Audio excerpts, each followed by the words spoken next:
Man, oh man, was 2019 a crazy year for this channel. 2018 was a massive slump for me, where I was only able to release about a dozen new videos, but this year we nearly tripled that with over 30. We went all over the place, trying out new video types and exploring new topics farther beyond our usual Nintendo boundaries than ever before. Not everything resonated with my regular audience, but one thing that was an absolute blast to crack back open this year was Yu-Gi-Oh! From the show to the manga to ridiculous censorship, it was nostalgic and fun to fall back in love with an old series that I enjoyed when I was growing up. And making videos about Yu-Gi-Oh! Really brought me back to how it felt making those old Fact of the Day videos for the first time, all the way back at the beginning of the decade. To close out this decade and open the next one, I thought it would be fun to reopen the can of worms that is Yu-Gi-Oh! Censorship and localization once more. We covered a ton of stuff last time, but with hundreds and hundreds of existing censors out there, it was pretty easy to find some more crazy instances of censorship to talk about today. Okay, check this out. Here's some of the craziest Yu-Gi-Oh! Card censorship I've ever seen, and this time it's not even in the art box. It's this one, the flavor text box. One you rarely see these days because we barely get any normal monsters anymore. Here's Mech Knight Avram. Its flavor text in Japanese translates roughly to this. The hero who defends the light of the stars must destroy the darkness of the illusory world, and entrust his power to the Chosen One. The will inherited by the Chalice of the Stars will become a new key, and become the sword that cuts down darkness. Alright, now you ready for the English version? Check this out! That's it, that's literally it. What were they thinking? Were they lazy? Were they memeing? The original text is not violent, it is not religious, it is not sexual, so how on earth did they see this and think, no, you know what, let's make that 3 words. Let's just turn this beautiful poem into something that you'd hear from CDI Link. Another lighter, but still funny flavor text change comes from a series of cards from promo releases and the appropriately named Joey's World Mega Pack.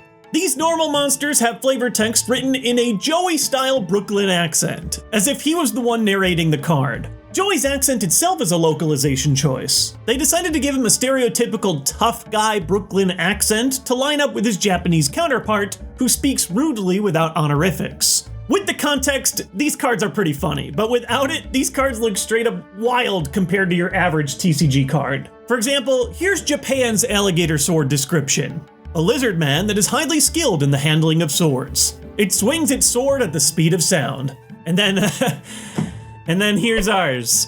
Hey, this mighty lizard man can swing his sword so fast that it's more than the speed of sound. There's a small handful of these, including others like Skullstalker, Miyotoko, and Little D.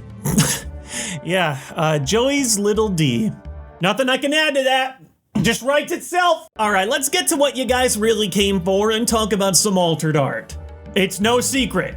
International Yu-Gi-Oh! Censors hate boobs. Almost anything remotely resembling a boob is shrunk or covered or both. So when I see Raimei side by side with the Japanese version, I wasn't surprised at all. But you know what did surprise me? Here's the release date for each card. It turns out that in this rare instance, Raimei was an international TCG exclusive card for almost a year before being released in the Japanese OCG.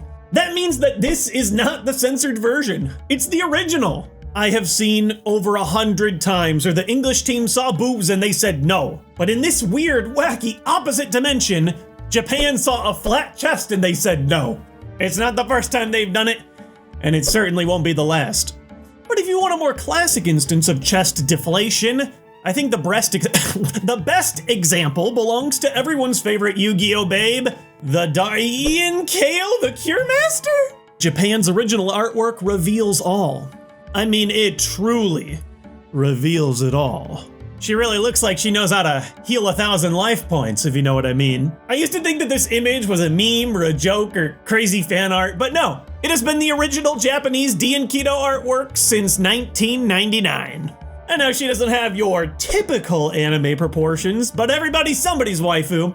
In fact, they literally talk about this in Yu-Gi-Oh! GX. Cyrus and Chumlee shared cards that they added to their deck literally because they are their waifus. Cyrus's is Thunder Nyan Nyan, another classic censored card. Chumlee's is Diankido in all her busty glory. He says it reminds him of his mom.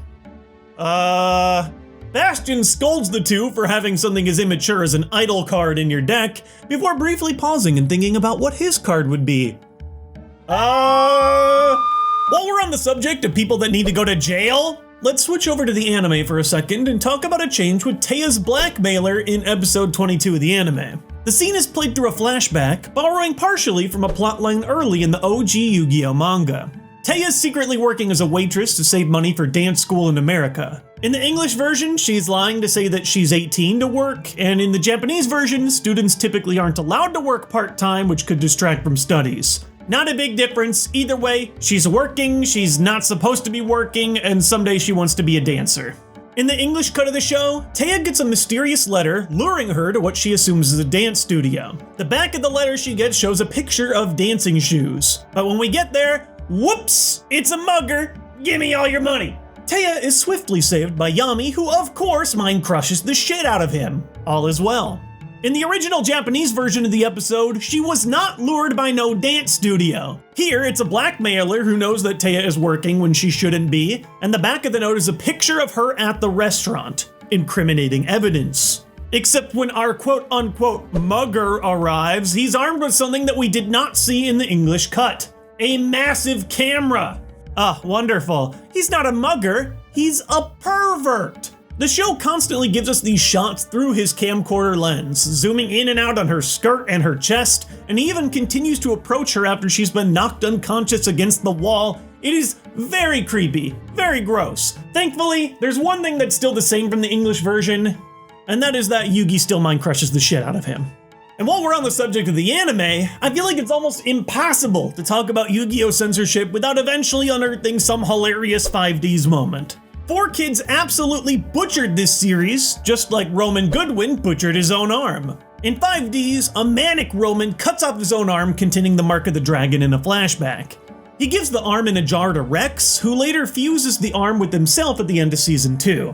In the English show for babies, you can't have arm-ripping violence, so instead it's unclear? They Photoshop Rowan's arm to give him a full-size sleeve, but it's still ambiguous what happened because they still don't draw his left hand. And then when it comes time for Rex to put on his anchor arms, there's no arm in the jar. The dragon sign is just crudely photoshopped on top of the whole thing. 5Ds is arguably some of the most violence and death we've seen in Yu-Gi-Oh! And even though it's pretty tame by anime standards as a whole, it's hilarious seeing 4Kids bend over backwards to try and hide anything that they can. And if more censored violence is what you seek, look no further than Parasite Parasite. This is by far one of the most infamous cards in Yu-Gi-Oh's history. Weevil cheats with it by planting it into Joey's deck in the anime, and for a long time it was a staple in one of the most degenerate Duel Link strategies. This little bugger is already widely hated, but what if I told you that there was a reason to hate it even more? Here's the Japanese— oh, his face! What happened to this guy's face? This is like if they took the chest burster and the face hugger scenes from Alien and combined them.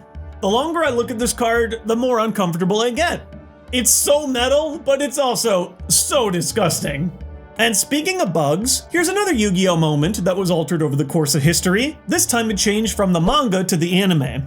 After being defeated by Merrick in the anime, Mai gets trapped in an hourglass pyramid that slowly fills with sand, eroding her mind over time. I think the English anime added the Shadow Realm in there also. Yeah, it's pretty much always the Shadow Realm. Anyways, as is tradition for the Yu-Gi-Oh! Manga, the penalty for the original source was just a teensy bit darker. Why fill your death receptacle with something boring like sand when you can spice it up with flesh-eating insects? Not only does this recreate some of my worst nightmares from the early 2000s show Fear Factor, but the bugs are set to devour her soft tissue within 24 hours. It turns out that the real Weevil was Merrick all along. Next up, I want to talk about a card that just might be the laziest and most perplexing art alter the Yu-Gi-Oh! Card game has ever seen. WOP Cancel. Here is the original Japanese art. First of all, I want to play a game. It's called Why Do You Think This Card Was Censored? Because I sure as hell can't figure it out. The electrocution does not seem to be a violence problem to me. I've seen this over-the-top cartoonish electrocution style in kids shows literally my entire life. You see this like once an episode in early Pokemon. Next, you might think the issue's the underwear, but there's no way that can be it. The Ojamas have been rocking those skinny bottoms and tons of card arts completely unchanged, letting it all hang out. The only other thing I can think of is what? The drool? Ojama Yellow's already drooling in its card. I am stumped. I am so stumped. But what really breaks my brain is what the international replacement art looks like. Are you ready? Oh my god. The card is called WOP Cancel. This might be the absolute bare minimum effort required to convey this title.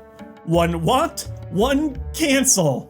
I am not even being the slightest bit sarcastic when I say that I could make this card art with stamps in kid pics. I still don't understand how a perfectly kid-friendly and personality-filled art just gets thrown in the trash like this. It's an absolute tragedy. And you know what else is a tragedy? Tragedy. The card. Tragedy. The original Japanese card art is a guillotine.